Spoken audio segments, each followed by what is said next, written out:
Yorobo c'est un artiste et musicien. Par rapport à l'héros de la forêt, à Monique apport na épée au salabia. On ne peut pas ignorer parce que Weranson a déjà na paix à Makambo, tu vois. Donc Weranson a oumel makasi na monde ya Makambo. D'autant a bengi Yorobo c'est à comprendre que Yazana moi apport mon boy ou à repérer ça et satisfaire public. Et puis toi quand il bien poto depuis Kangama tozo qui est 11e année. Weranson a bêta na misusuté. Donc ça dit poto Kangama qui azolinga asala qui jamais vu. Vous comprenez? Donc, tant que Asalaga double zénith, c'est la montée. C'est pour cela que nous avons besoin de Azolinga Asala et exceptionnel. Donc, dans le sens où on a Azobenga bien artiste et Obagoya, Basala et Lomo, la histoire, la devoir, gravé dans l'histoire, Batouamo, la sans ouer, Magambo, tout le monde a suscité.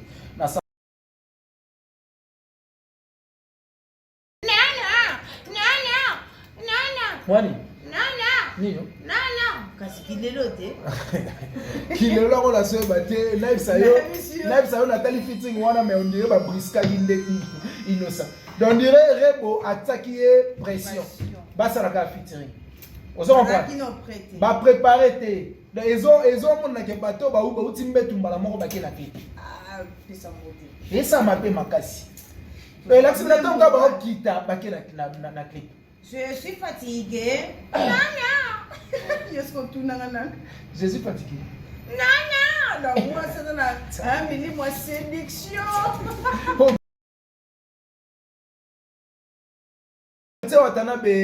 C'est l'artiste exceptionnel parce que c'est un artiste présidentiel. Donc, on est dans PRDG qui est dans Boka. Donc, on a temps intercalé parce que le président n'est pas donc, Héritier Watanabe, c'est l'artiste présidentiel et puis c'est l'artiste exceptionnel. Donc, mais ça a comme on a mis au Salabia. Donc, ce qui fait que Héritier Watanabe a quitté le Lubumbashi parce que le Lubumbashi va vraiment confiné. Et puis, on a un geste barrière.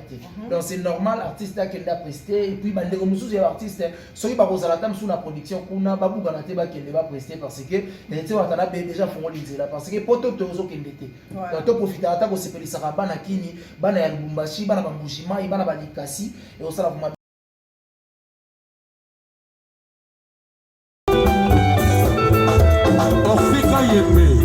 Et n'oubliez pas de s'abonner sur ma grandeur TV officielle pour s'abonner massivement. Yanga yo bino Ofika Yembe ma grandeur alela bino fort. Dans les bébé Nyarkos. Sans toi voici ça m'intéresse nakokoma yembela téléspectateurs abonnés tout il y a ma grandeur télévision et puis non abonnés et ma grandeur télévision j'aimerais bien que vous s'abonnez vous partagez vous likez vidéo autres aussi la vidéo analyse juste pour vous informer sur l'actualité socio-culturelle voilà et c'est votre humble servante Ofika Yembe autrement dit maman ma grandeur Lady Gaga de la presse congolaise dans mon émission découverte n'est aussi la analyse dans mon confrère de longues jambes toujours ça la non analyse naï ndé na yebisa kibino ke bombe ça na pena de longues jambes ba gladiator ba gaulois le fidèle de Weranson ba Nzoi ba Wario surtout voilà de bons chic bon genre ya papa chéri Jimem Piana et pourquoi pas aussi à Bakouk donc voilà ba fan tout ya ba artiste la biso Congolais beau s'abonner vraiment dans ma grandeur télévision officielle et puis beau partager vidéo oyo tozo solo la makambu ya Héritier Watanabe pour actualité na minute ezano ya la pulga cause nostra toto ya tembo azo séjourner na Lubumbashi ou à ça déjà production à Liboso auto reçoit vraiment programme pas de longues jambes pour yaza pena mi placé pour notre explicité biso concert ya Liboso oyo la pulga cause annonce pas toto ya temba betaki na Lubumbashi la salle hypnose voilà betaki na salle hypnose plein à craquer et puis nous on déjà basket à l'attaque à Versace c'est trop cher ma prix en wana et puis chemise à l'attaque à Versace et puis Francis Dibazo continue toujours pour ça la moussa network donc il a mis sur ma chronique fois tout bazaki Liboso on a pas fini l'héritier Weranson pas fini l'héritier Ferré pas fini l'héritier Fali pour bateau dignité que le zèbre et ça la moussa donc voilà avant de recevoir de longues gens je profite à saluer bateau balinganga Katika Ebe Patrick Kaembe, mon vieux John Batumeni, ya Matou Dieu Nanga Bogar, Posé Bile Bolinganga, ya Willy Moshe, Nicole Mondial, Bambote Bele, Sikozali. Je dis bonsoir à des longues jambes. Ouais, bonsoir Orphi Kaembe, Voilà. bonsoir aussi na ba téléspectateurs Nyosoto, ba Tutu Balingaka ma grandeur TV, c'est pour cela. Avant de commencer, nazo et sabango ba s'abonner massivement, Voilà. encore des plus. Et puis Babo s'en a raté pour s'abonner à la manip de John Tokos officiel, aux appels chaîne Yamakambo, et au sala bien. Et puis j'ai dit merci à manip de John, la reine de l'internet, Majigan, Mage, Maman Kimpavita, au sein internet c'est ragoûté. Et puis bon séjour depuis Kinshasa à mon vieux Willy Mouché, Nicole Yamboka. Les gars, le barabaro changer de drapeau en Mboka, mais va changer code jamais à ta régime. Oui, on a fait voilà. Et puis bon séjour à mon boss, JB Kumaluta, les vrais pétroliers de Dallas. Au Nazana et Kenya. Et puis bon séjour à Aristote Madia, les beaux garçons de Bruxelles. Au toujours séjourné déjà à Kinshasa. Ah, pourquoi pas gentil qu'à son bourgeois, mon vieux. Et puis Goroti Louvozo Mami. Yazara n'a pas si na bisengo. Et puis dans un sabat mikolo, va contacter agence Sombate Kamokil Mobimba. Il y a vu Serge Momina. Ok, dans la page officielle Facebook na bango Sombate officiel. Na page Facebook na bango au moment na ba palais, ba villa, ba château, ba building, nyonso au niveau pays au ça va bien. En fait Kaembe, tout ça on a compte car ya ko analyser pour na ko séparer ça, pas tout au bazo benga analyse ou les meilleures analyses du monde. Voilà. Ouais. Dieu à 2021. C'est ça, Dieu à 2021. Donc, on peut ça va trophée en 2022. Pas quand il s'appelle Dieu et ça. Donc voilà, maintenant parlons de notre agenda événementiel pour les mieux amis placés à couper ça sur un programme de l'artiste ni photo ça l'artiste ni. Ouais, on peut commencer par héritier Watanabe Motona Tembe ou à ce séjourné na team Wata Mobimba na Mopandi à Lubumbashi, ba livrer ba concert et puis je profite à l'occasion pour dire bravo à l'artiste parce que à ça musala au ba retomber dans les hommes parce que ils ont vraiment ti awa héritier Watanabe la Pulga avec sa team Wata on fait des concerts à Lubumbashi na meraki samedi au bâtiment Hypnos. Donc na Hypnos billet nango ezaki $50, $100 place VIP. Voilà. Donc ça s'est bien passé, bazalaki wana basi betandaki bien et puis concert et les gars vraiment kafou et puis dimanche nango azaki na salle Kilimanjaro. Voilà. Na Kilimanjaro wana concert et les gars pe cano parce que le 17 le 18. Donc samedi le 17, samedi le 17 et voilà. Puis dimanche le 18. Voilà. Abetaki na Hypnos samedi, mais elle est à Hypnos. Voilà. Et puis dimanche, elle est à Kilimanjaro. Voilà. Donc ça s'est bien passé. Surtout à Lubumbashi, Wantashi. J'étais vraiment ma fleur, l'artiste et ça qui bien. Et puis c'est samedi, le 24 juillet, le 24 juillet, artiste héritier Watanabe à Kozon Malisou na Kilimanjaro pour la deuxième fois. Oyo Aza invité ici sur Wana. Tobengi bana Lubumbashi, Wantashi. Baya vraiment ébélé, baya pour savourer Timouata avec héritier Watanabe Motona Tembe. Baya koyoka ba BM, baya koyoka ba Masaro, ba Gombe na Gombe. Ça vraiment bien makasi. Et puis dimanche à Kokendemba na Likasi. Dimanche à Ozana Likasi na salle Mama Mondo à 15h. Donc concert est dans la salle Mama Mondo à 15h. Tobengi bana tu à Likasi donc de délai boya ko mona la Pulga la team Wata au grand complet ba ko se livrer concert wana na 15h na salle Mama Mondo. Donc il y bien message oyo et vous pas Francis Dibaya oyo azana bango kuna na Lubumbashi en tout cas message les le bien. Makambu ya boende to lobaka ba bureau orchestre faut pas ça ba bureau moko intelligent tant ba concert les obeta ba to ba programme moko ezali récent faut continuer la biso to loba yango de peur que ba congolais ba comprendre que artiste a kende tourisme te a kende kosala musala. Donc samedi le 24 juillet na Kilimanjaro héritier Watanabe ba redemander les sous-soins au salon pas c'est ça. Si on peut faire des commentaires que ma programme est c'est ba programme ezali pour la héritier voilà tout ça dans commentaire par rapport à héritier Watanabe tout ça na confinement mais la Pulga cause annonce a petit concert na Lubumbashi tout le monde peut battre plein na kati ya salle wana qu'est-ce qui a fait que héritier met un concert en plein confinement. Bon héritier Watanabe c'est l'artiste exceptionnel ndinga la benga parce que c'est un artiste présidentiel donc au moni tango PRDG qui tina mboka donc aux en attend pour intercaler parce que présidence n'est obétandouli. Donc héritier Watanabe c'est l'artiste présidentiel et puis c'est l'artiste exceptionnel. Donc bah mais ça n'a combo na mikolo au sala bien donc ce qui fait que héritier Watanabe a que de Lubumbashi parce que Lubumbashi bah ça vraiment confiné. Et puis bango bana ba geste barrière. Donc c'est normal artiste a que da prester et puis bande comme sous artiste soki ba kozala tam sous la production kuna ba bugana te ba kende ba prester parce que héritier Watanabe déjà font l'idée là parce que poto tozo kende te. Donc profiter à ta sepelisa bana kini bana ya Lubumbashi bana ba Mbushima bana ba Likasi et au sala vraiment bien makasi donc na sens one. Toujours continuer votre programme. Maintenant on va parler de quel artiste? Ouais, maintenant on va parler de Maestro Fabregas. On a Pessi Mbote place Azali papa na Jay-Z na Brian na Pessi Bambote place à Zolanda Biso. L'artiste Fabregas est de retour déjà dans le studio.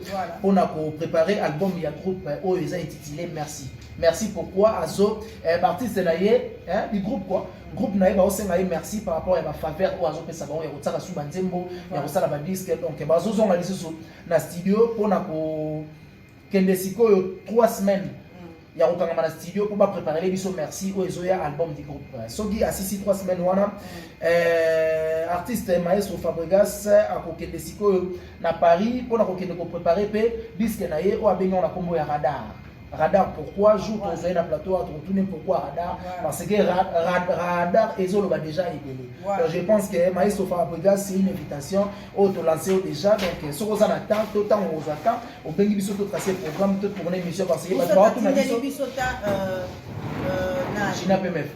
Non, moi je ne pense pas qu'il faut Tina Gina parce que il n'est pas gros disponible parce que biso aura 4e pouvoir na monde donc aura 4e pouvoir na cadre ya respect on a 4e pouvoir ceux qui ont accordé une interview ils vont en danger attends-moi 30 minutes tout le monde pourquoi Radar parce que tout le monde pour un radar bon moi je ne suis pas mieux placé tant que pour répondre à Radar peut-être que on pense on a ndenge nanga yo peut tant penser na eza autre donc yo mo aux ala mieux placé à expliquer pourquoi Radar eza deuxième single na Maestro Fabregas Radar donc nous allons bien et puis le 13 novembre na Lyon 2021 Bakende artiste à Okende avec tout son groupe Light Music na Villanova ba aux aller le 13 novembre na Lyon bakobe tawana au sala bien et puis batou ba continuer pour la répétition en ligne parce que la minute où on a geste barrière tous a fait confiné bazo répéter en ligne chaque mardi na vendredi na page Facebook na Instagram batuba la Maestro Fabregas donc chaque mardi na vendredi na page na Instagram na Facebook ba la Maestro Fabregas en intégralité et puis ba on a pas déjà ici parce que Nicolas toujours bien dans compte. Voilà tout mes capés aussi en commentaire par rapport à Fabro Maestro Oyo à BT chanson Brenda mais neti chanson au Brenda est accroché la publicité par rapport à copier vraiment et y mettre Gims pour la limiter la place qu'on vend qui toko au na hôtel la cave 15 barobeta bela donc mettre Gims c'est pas na Congo ah pena mutavanda te musique ne soit na terrasse ndeti penati mais est-ce que tout le monde Fabro Maestro a quel ba angle wana donc tout le monde bon l'invité selon toi Brenda ils ont représenté la musique la vie sur Congo et bon moi je pense que ndenge ozolo ba est accroché c'est faux parce que batu bazo téléchargeant ma page YouTube naie batu ba otala ba commenter et puis batu ba osala ba commentaire par rapport à disque je pense que disque ça va mais et là autant sous ezo sala que to qu'on a ba terrasse parce que on est confiné. Tu vois, donc quand on est confiné, ça veut dire que terrasse est salaté, la discothèque est salaté, la boîte de nuit est salaté. Donc c'est normal, tu vas apprendre à parce que musique est salaté dans boka. Tu comprends? Donc dans le sens où on est dans sous bateau de mais les jours où tu causes la scope déconfiné, on comprend que la terrasse est ouverte et puis voilà. Ah my Brenda. Vraiment, on peut continuer avec des artistes pour la moyenne déjà. Le soleil l'on peut éclaircir, tu vas télécharger, partager. La chaîne il y a Fabro Maestro, on va télécharger chanson Brenda ba yo kango lisusu. Nana sepelaka na adage moi le ba. Na l'autre bon adage moi révélation mo bo sala na ndim na yabi. Naloti ndoto nazopelisa madesu na briquet. Autokisa madesu na briquet. Autokisa madesu. Bon, ils ont un songe, ils ont normal. Au gros, tu as peine d'auto, qui peut tout studio ou à la bande. Ah, mais tout le monde a Kenya. La Kenya, et pas les boss. Le Cyprien Chaboué. Le Cyprien Chaboué, Chimanga. Donc, Moulouba Moya fier. La bande est sur Bakuna. Donc, ça va bien. On fait quand même à mon amour pour la première fois. Ils ont la fierté après. Voilà, c'est ça. On continue avec des artistes. On continue avec des artistes. On va parler maintenant de Koffi Olomide. Voilà. Le 21 novembre 2021, à Osalana New Arena. You Arena, pardon. Bon, on peut la quitter à la salle de la Combo. C'est ça qui n'a aucun regard par correspondance. Donc, Koffi Olomide à Osala le 21 novembre 2021 à You Arena. Donc, on va des billets, on va décider parce que c'est nous les patrons de la musique congolaise. Les patrons de la rumba congolaise, c'est ça vraiment Pierre Makassi. Et puis les rois de la forêt, où ensemble le 17 septembre dans Zénith de Paris, Bazo Zelaï vraiment parce que les billets déjà ils ont été comme et comme déjà la mois souka. Donc Batou, Kende sous pour procurer billets au salaire bien les 17 septembre. Le 17 septembre, où ensemble déjà à la Kina par répétition Azo Baksaka invitation, mon appel sur Yorobo. Niti Yorobo Bena, alors ça la nini pas où ensemble. Bon Yorobo c'est un artiste musicien. Par rapport à les rois de la forêt, à Monique apport na épée au salabia. On ne peut pas ignorer parce que où ensemble Aza déjà na père makambo tu vois. Donc où ensemble a oumeli makasi na monde ya makambo. Donc a bengi Yorobo c'est que à comprendre que Aza na moi apport mon boy. Ou à repérer ça et satisfaire public. Et puis tokanisa bien poto depuis kangama tozo ki 11e année où ranson a beta na misusuté donc ça dit poto kangama ki azolinga asala ki jamais vu on comprend donc tant asala double zénith basala monter c'est pour cela où ranson pe na bozongi na o azolinga asala loko moko ko sala exceptionnel donc na sens sonande azobenga benga artiste o bakoya basala loko moko ko botika histoire pe o botika la devoir graver na victoire batu ba mona ke sans wera makambo to mona mosusuté na sens wana il sera bien. Mais na mona ki Yorobo sali pe mission wana ndeko na biso kaka. Ba propos tenini par rapport à DJ Abdul na c'est pe na otabile tabimisa DJ Abdul biso na zaka so muta théâtre yeba ina ba le kana ba groupe masumu ya banani. Pourquoi bon so totali bon to le grand clair so totali DJ Abdul na Yorobo na ninga Congo a bena Kinshasa muta yeba ni zanani. Bon, en réalité, hein, DJ Abdul Aza Mutu Oyo Asali pas na ba DJ ke kombo na evanda parce que soko to tuni mwana mukie Yorobo akoye ba tout comme pas koye ba ti mais soko tuni DJ Abdul ba comprendre que DJ Abdul a fait beaucoup de choses au tamsu ba Yorobo ba salité. Donc parlons des icônes son atendeti autorité morale ya ba DJ à Congo c'est DJ Abdul. Donc ça n'a rien à voir na ba débat au ya solinga sala parce que ils ont vraiment la sens tête, tu vois. Donc DJ Abdul a beaucoup fait na masona ba DJ et puis DJ Abdul apparaîtra tout la makambo ya ba danger ya ba gaya donc Yorobo ba ça quoi ba idole. Donc ba revendre ba comme le roi Abdul ba Yorobo mais ce que ba on a dit non, je ne pense pas. Je ne pense pas. Donc, Atika Boloba Bongo, ce qui est ça que Aolo Babongo pour un succès, c'est bien. Mais ce que Babongo au fond, il y a un moté manaïque pour déstabiliser Abdul en tout cas. Atika Boloba parce que DJ Abdul, Azalola, autorité morale, il y a DJ à la Congo. Et puis, à l'époque, il y a un métro, donc. Bon, et ça va circonstances mususunde et ça va que mutu soit l'équipe va circonstances moro boy bat baya katam subaluka bat sai ba babilo ko mo asa ya moti. Mais pour dire la vérité, DJ Abdul asa vraiment comme na bango na ba donc ça n'a rien à voir na ba. Donc voilà, on continue avec nos agendas. Ouais, dernier agenda événementiel les a orchestre ya Ndegonabiso Gola Ferré Oyo alingaki abeta na Casino de Paris concert est annulé parce que na essaie dernièrement na soleil na mondele ya Casino de Paris alors concert na Casino de Paris Oezaki a daté de dimanche le 7 novembre 2021. Voilà. Na Casino de Paris, concert est annulé parce que moi j'ai eu le temps. Moi j'ai eu le temps de se concerter, à Solana, Mundele à Casino de Paris. Il m'a dit que concert dimanche le 7 novembre na Casino de Paris est suite m'a confirmé biso concert il y a concert est Casino de Paris exacté. Moi j'ai eu le temps de parler avec Mundele à Casino de Paris. Voilà. Il m'a dit que concert exacté na date il y a le 7 novembre 2021. Donc voilà. C'est un peu ça, bah, intégralité à bah, information parce qu'on est ici pour nous informer tout en temps réel. Donc ça veut dire les Camerounais ont la vérité na où ils ont ça la mandé tout à l'oba. So musa les athées yango bateau bozo comme l'anga na ba privé que l'ange mi kolobo tourner tête. So musa les athées initi to ya to loba na bisoka makambo c'est important. Voilà. Donc si musa les ali to roya to informer bino to pesi bino éclaircissement par rapport à bino mo tam sur les voilà. Donc voilà, maintenant parlons de featuring. Oh, Innocence Biba Salina Rebo. Non.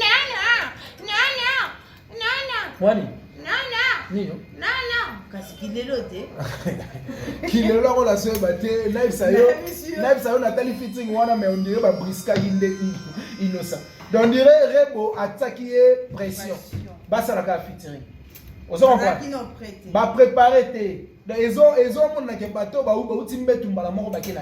Ah, et ça m'a fait ma casse. Et là, c'est maintenant qu'on va quitter la clip. Je suis fatigué. Je suis fatigué. Non. Moi, c'est un minimum séduction. Oh, t'es au Seigneur. T'es mais innocent, aux autres, quand tu as déjà la page de l'artiste, par rapport à savoir-faire. Mais quand ça, la babylone, on brise que bon. On te met à même, et si on va ça, ça ta banane, la zone, la zone. On te sait, maintenant, ce qu'on a regardé dans la clip qu'on a innocent, bah, il dit innocent, à soit lance pour aboma aigle. Est-ce que bah, on m'a aigle dans la lance? Mais ils ont la saga, Moutaza Zoba, à la qui si moi, na loko, moi, yabo, ezate tellement ça, moi, alors que tant que mais comment ça? Et puis moi je na question au-delà de l'imagination, j'ai compris que featuring innocent ça en affaire ça peut pas aussi aboutir. On arrive parce que Nathalie on va salina madame nae non bosco faire bon, Ferre c'est un grand artiste congolais. Tamsou n'a pas naé à Rose Attend pour arranger à Borisamo et ça bien parce que bon, Naza sur peut-être que inspiration sous ce Rosala par rapport à donc voilà, Ferre Gola c'est un grand artiste congolais. Oh, Tamsou n'a pas naé à Rose Attend pour arranger fitting na bon balé les cabines. Mais moi je ne pense pas à Rosasou n'a beaucoup d'inspiration parce que Azopé sa mini na dynastie. Tu comprends? Donc Azopé sa moi mingi na dynastie. Na harmonie na dynastie. Ce qu'on a comme différence on a ébat. Na on dynastie. Harmonie est album na imoko sala album Irbedo. Bongo dynastie. Ba featuring. Ba bongo dynastie. Dynastique wa go etu dami mboka nchi. Est-ce que ba Sangana. Donc on peut déjà mingi na dynastie na harmonie donc naza sûreté que Aosasu na plus de improvisation to inspiration mingi wa c'est pas innocent. Mais je pense que ba travailler na ba parolier ça il peut s'inspirer. Ouais, bon, dans le sens où il peut s'inspirer, mais bon, on a évité de se convaincu dans l'inspiration, on a évité, mais c'est un artiste talentueux, et puis à ça, mais innocent, mais il ne faut pas qu'on s'apprécie à ça les locaux, ceux qui nous a prêté. Non. Et ça m'a fait ma casse. On va pas bonder. Et en plus, moi, je suis tabana même Tony. Kasi moi na tabana même. Et si vous ça tabana, même ma zone là.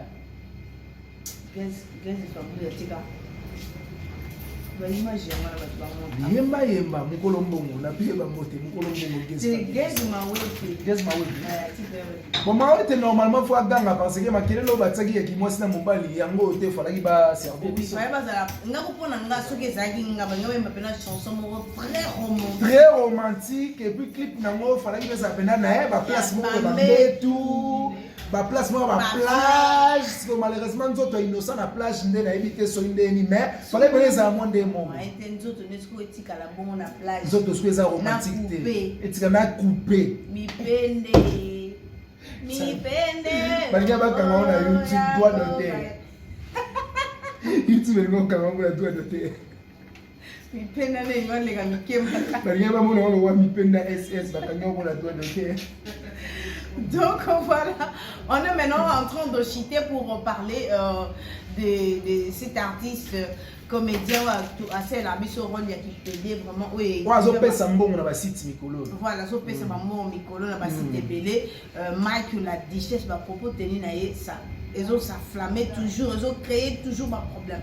N'habite na minute oyo a comme niveau ni na artiste comme pour bazo finga chaque jour. Mais netinga ezo kamusanga parce que c'est lui qui se sent piqué connaît l'affaire. Voilà. Ozomona mutulwa makalunga oza marié obala déjà oza na mobali non na palais mais tant mutaya lobi ki na million na bino ba comédien bolinga na bino bana mike balinga mikolo balinga bana mike mais on se sentir piqué ndenge nini parce que oyebino likambute. Voilà. Parce que tant ozoya na ba Gabi vraiment ya Gabi et ça passe makasi o et so papino mabe et la semana ke boye bilikambo o lobi no sai muta lobi na vérité parce que moni ke logo wana ezaka on dirait fardo et soit kai parce que bino ezo les bino ndenge nini tandis que boye no côté si là azolo matin ici pechama azolo matin vous comprenez parce que bino bozo se sentir piqué pour na nini nezo la sake boye bilikambo en normalité ba ko boye bilikambo ka bongo te muta lobi on sait que moi là c'est moto exactement donc c'est que moto ça tant Mike la Duchesse ou abandara théâtre awa pour moi on a pas Mike la Duchesse ou akala wana ba série bandi ba théâtre ba bazana ba matuza ba série wana na téléphone mo boy ba benga wa téléphone akoni ba kango sku élastique pile vimba lisusu azobunda na monda théâtre azobunda de parce que tala risque ya métier amuna suma vie na inde ba bimba le téléphone wana vimba ngo betelo pe kanu na poche oh ko beta kanu ko créer ba obstacle mais moi na maya bosser malgré toutes les difficultés bosser c'est le but que au monde un garçon mo boy ya 20 ans so bimana mo à 40 ans mona ozo luka kaka faveur mo boy to so luka mo t-shirt mo boy alobi ba exactement faut lia kaka mère pour ba mère on peut to ibida ba comme le baza on peut belé ozo to longo linga baza pe minene baza pe netiye alobi eloko moko boy ezala mo mabete alobi artiste makalunga bala ono so batika li ba so wana makalunga nani makalunga omoni tozolo ba par rapport ya ba propos mutu olobi te makalunga bala makalunga neza kanda andibite ba bêtise bana ya bosa olobi oh bon tozolo ba par rapport ya olobi makalunga bon tozolo ba par rapport ya batu o tamsu bazo se sentir piqué vous comprenez et ça la bien démarcation la Duchesse alobi bolingana na bino voilà tango yebi ke oza parmi bato balingana bango na bango te basila balobi te ba yesil pechanga balobi te parce que comment makalunga atomboki makasi oh makalunga tomboki makasi mais atomboki bino na ndenge ke o apanza loko a caméra c'est que il a l'air bana mais c'est lui qui se sent piqué c'est Gabriel peut bana mais c'est lui qui se sent piqué Gabriel peut adopter et nani il y a Gabi nani oza mo kitoko na ba poil ko mina nani kitoko me abimana bana mike nani wana kasi bango nyoso wana communiquer nani oyebi na ozo ngomisa ndete boyo ko kama makambote alinga bana mike yango komona ebe kimi te na yo ka pe ba bima si la Duchesse alobi boyo arrête masenga non pardon boboy ko ni ba pardon aye ko senga pardon pour la deuxième fois maintenant si ma pardon alobi a retirer makambo ya lobakite parce que et tombo ki lisusu ba tombo ki lisusu lité ya kanda alobi bo sala kango et puis belé bona ba sida o amoni ya kofinga ye kuta banga te alobi ye kuta banga te po bona ba sida o mona tata mo munene bo sala sida mama mo munene bo banduta bo kana sida kasi trop de coucher akolite ya kanda mte biloba kala to nani oyo sala sida lisusu te le corps ba on nenga théâtre bon ça comédie bon comédie mais édifier bato ba utande poto comment na ya te poto yeba mais net nga bena conseil na kopesa la Duchesse premièrement apesa nga kanda ndenga retirer pardon fallait pas retirer pardon parce que parce que la vérité blessera kaka vérité so esali opacité c'est que ça vérité te vérité faut esala opacité tant vérité esala opacité c'est que et baby si vérité on se comprend dans la sens vérité est blessé bango ba comprendre que o ba salaka basalaka yango. Donc ça veut dire mutu na mutu asala malamu de peur que lobby to lobby kuna ba lobeleli susu na mabebu ete ça. Et oui na monde auto ya ndeti monde ya ba awandi ba bêtise wana eza ba bêtise. Faut pas cesser na moto mutu a osé ko dénoncer le moi beaucoup c'est possible. Parce que au moins na jeune mo ba bandi théâtre ndeti ngana tika théâtre pour na pour ba biloko wana. Ba osenga ngaba côté lu munzu ba luka kuna sala bo. Oh kana tika tika ba no sa théâtre. Voilà compris. Ba groupe ezaka beno tanga bakomba ba. Président wana tika mo ba. Président mena kati siko ba to bando gérer groupe wana. Avant pas papier au tableau mo il faut. Il faut. OK, il faut c'est une obligation. Moi c'est na garçon mo ba yebana. Il faut. Donc il partout ça là aux na ba clé. Donc faut pas nous déverrouiller. Est-ce que ça na bandino na yo ti na metteur en scène. Si na comme le roi Machako. C'est on dit la licence ça veut que moi na mo 25 abima data na ba 40 artistes. Et ça on t'a bon bala ou t'a porté au bala. C'est comme une malédiction et puis bon ça c'est quand Nzambe chance quand Nzambe ça ça la biso to vidarami na motema ya. Parce que si la les lios ba comme net mutu roi nani DJ wa mukusi wana. Ali est fort. Ah tu. Net nga ba na boy na muta mukusi. Les gens comment. Ba quel tu wana ba li fort. Ne pas quel astuce. Quel a DJ? Donc voilà, on est arrivé à la fin. Parlons maintenant de featuring. Il y a Weranson et Fabregas et Bimaki déjà. Obotombe, Baemeli, politicien Morobo Yambo Cannabis, Roger Obotombe. Une très belle chanson, Tomoni, ma featuring, Tomoni, Nakati a featuring, Wana. Jenny répondait à Passali vocal. Grâce chanteur. Grâce chanteur avec des charmes.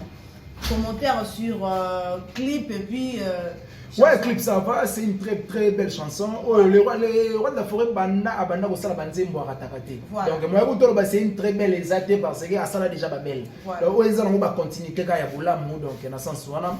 Bravo l'artiste Maestro Fabregas et puis les rois de la forêt, les grands formateurs, artiste oyo abimisi bana itele la génération naie donc bravo l'artiste promotion ya moi makasi et ça l'a vraiment bien makasi. Mais na profitez même on a présenté mes condoléances na famille Arnaud Bassele ou azapé artiste et musicien il y a le roi de la forêt ou à perdre Ndegonaye ou azaki danseuse na ou musique à maison mère ou musique à maison mère basa na day ou va perdre danseuse na bango petite sœur il y a moi na Arnaud Bassele donc il y a kufi na kitambo wana toza la wana anytime pour okabulaka mawa ça va bien donc merci beaucoup de l'invitation à nous Africa MB je pense que sommes ça les amis de Ndoya donc va tenir mission pour la rivière sommes ça les actes va tirer absorber des jours là on va parler combien d'abenda après ça.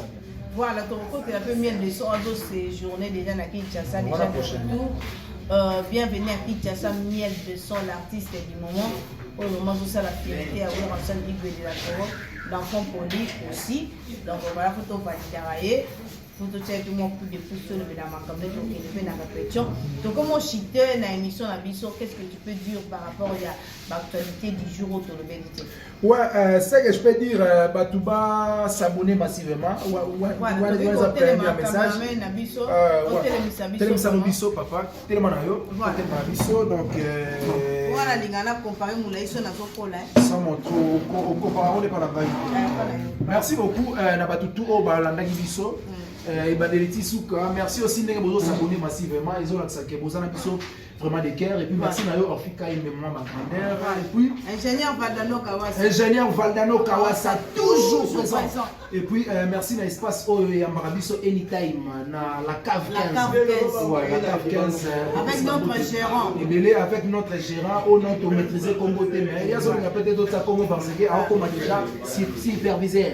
Pour ceux qui ont voir un gérant, Nassé, donc il y a comme supervisé. Il y a nous allons il y a ça été ce que tout ça est musala mais il y a aussi supervisé. Il autant sous en Anjili, il autant sous en Lemba, il y a banda donc ça la supervision et ça la bien. Puis bon séjour à mon vieux Willy Moucheni code Moko. Il y a Willy Moucheni, il va changer de rapport Moko, va changer code jamais à ta régime et puis on a vu non là et puis bon séjour à Venanga JB Kumaluta, les vrais pétroliers de Dallas. Voilà, JB Kumaluta, les vrais pétroliers de Dallas. JB et puis Bambote, na Aristote Madel, un garçon de Bruxelles, bon séjour aussi. Et puis Chantika Somo Bourgeois, Venanga ex non commettre espace la gentillesse. Vraiment merci Nayo. Alors Fika numéro plus de 143, 90 69 sur 17, plus de 143, 90 69 sur 17, on a des longues jambes pour la détail.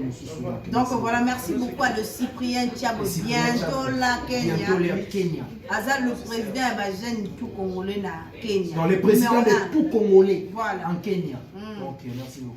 Le Cyprien Thiabo bientôt là à Kenya, il y a de longues jambes vraiment quoi. Les Amabé. Ingénieur Fantano Kawasa.